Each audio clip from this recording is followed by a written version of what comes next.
Joining us now is the former boxing heavyweight champion of the world, Wladimir Klitschko. He holds the record for title defenses of the Unified Championship. Vladimir, thank you. Thank you for joining us. You signed up for the Ukrainian Defense Forces 3 weeks before the Russian invasion. His brother Vitaly is also the mayor of Kyiv. Thank you for making time for us, sir. You posted something earlier on Twitter about Russians targeting civilians. Let's take a look. Many lives have been taken because the invading army deliberately targets civilians to compensate for its failure to gain ground. Make no mistake, Ukraine is not a battlefield. It is a crime scene. Yeah. So, Vladimir, go ahead. Tell us about, and I want my audience to understand that you're in Kyiv right now. Tell us what's the state of affairs in Kyiv. Again, your brother being mayor of Kyiv. We're in the war. Ukraine is in the war and has been invaded by Russia and Russian military forces for the past 32 days. And aside from destroying our cities, killing our civil population, we're getting consistently under attack on different fronts from north, east, and south of Ukraine, as well as west. Just day before yesterday, when President Biden was giving his speech and having these meetings in Poland, Russian rockets landed probably 100 miles away on Ukrainian soil. Up to 2,000 rockets has been launched from Belarus and Russia and hit different targets, including civilian targets and infrastructure on Ukrainian soil. This senseless war has been taking thousands of lives of the civilians.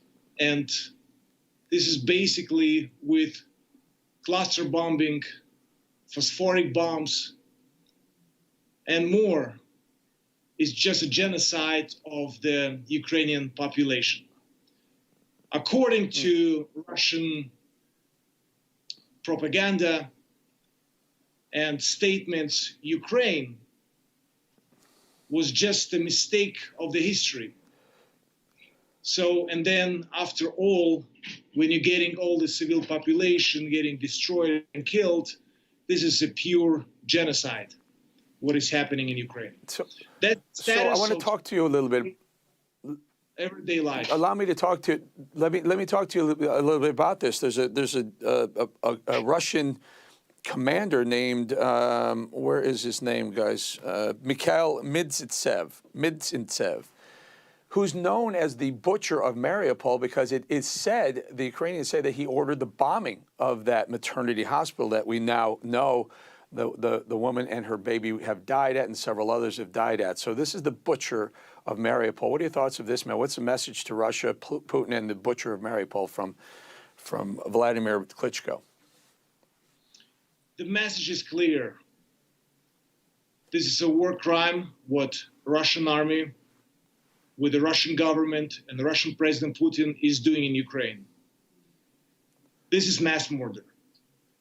I don't know what their plans are. Obviously, we do know this is imperialism and a totally mad dream of building up some kind of sort of empire. This is something that should not happen in 2022. Russian military forces need to leave the country now. All the destruction, all the killings must be recorded and later on at the Hague court considered as a war crime. And that's exactly what I said. This, what happens in Ukraine, and this special operation, targeted civilian population. And that's the truth, because we know how you brainwash.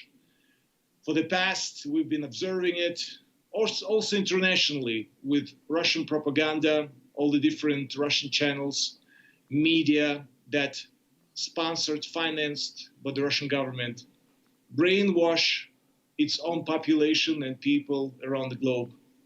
that in Ukraine, So nationalists, Nazis, and this is denazination, special operation of denazination. Just think about this nonsense. We have a president with Jewish roots. I'm a member of Holocaust Memorial Babin Yar, where a couple of days ago Russian rockets landed and killed an exact place where 1941, 100,000 civilians were shot by the German Nazis. And whatever Russia tries to justify this special operation, so to speak, is complete BS and a lie. tell me what your message directly to Vladimir Putin. You're a world heavyweight champion. You're very popular. You're a celebrity. You're well known around the world, especially in the region. He'll hear whatever you say right now, Vladimir. What is your message to Russian President Vladimir Putin? This is, again, a mistake and a repetition of mistake of history. All the big empires fail. And in this case, the 3-day operation failed already. There's going to be no success for Russian army on Ukrainian soil. We didn't wait for you. We don't want you. We share the same democratic principles with the rest of the free world. We're a free nation. I'm proud to be Ukrainian, and I'm proud of my countrywomen and countrymen. Get off of the Ukrainian soil now. What should happen to Vladimir Putin when this is all over? How should this end up for him? I will remind you on the key word. When Russian military forces were on the Ukrainian border, over 100,000, I believe, whatever the number was, and it was by the major, as well as by the US president, by the major leaders said, if Russia is going to invade Ukraine and cross the line and cross the border, the consequences are going to be severe. 6 weeks passed. We're fighting for our freedom. And I will remind you on the lines of the Ukrainian atom, we're going to lay down our souls and bodies for our freedom. This is the lines from our atom. We're fighting for our children, our homes, our women and men, our families. Russian army is fighting for money and the task that Russian government gave. There is no way that Ukraine is going to fail. We're going to win this war. We're going to defend our country, our homes, our families, and our children. And eventually, what is happening in Russia is probably going to be an end of Russia. And this end is going to be in Ukraine. Ukraine is a free nation, and we will stand for it, as our atom and the lines of our atom are just described. One more time, I'm proud Vladimir, to be you proud of my country, women and men. Vladimir, you have about 2/3 of the support of the American people right now, but there is a small group, I'm not one of them, but there's a small group that believe that what's happening in Ukraine is not the United States' problem. There's some very popular television hosts, Tucker Carlson. I talked about a popular Candace Owens as well, conservatives who would typically, I don't know why they're not supporting you in Ukraine, but they're not. What do you say to those people? If you passively observe what is going on, and we do share the same principles of freedom and democratic principles, like the United States, like the Western world, so to speak, if you passively observing, you're part of this invasion. Blood is on your hands too. If you still have business and trade with Russia, and you don't isolate Russia economically, you're bringing bullets and rockets into the Russian army's hands that kills today the innocent. Those images, disturbing images of my country, men, women, and children, they're looking for their parents, crying, can't find them, in complete destruction. You should feel connection in that. If you passively observing, doing nothing with that, as I said, you're part of this senseless war. isolate economically on different stages with banks, with trades.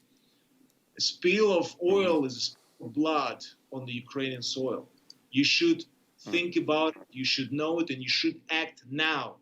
Tomorrow is going to be too late. All right, one final thought. Vladimir, your brother is mayor of Kyiv.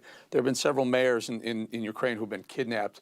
First of all, how is he? He was supposed to be on today, but he was indisposed. He couldn't come on, and you're standing in very gallantly, by the way, and it's been terrific. How is he? How's your brother? Are you concerned about his safety before we let you go? I'm concerned about safety of everyone who is on the Ukrainian soil right now. Just to think about American journalists that's so brave came to Ukraine to report the truth and what is going on in Ukraine. Truth is very important because populism and propaganda, unfortunately, poisoning societies and countries, and we see what happened to Russia.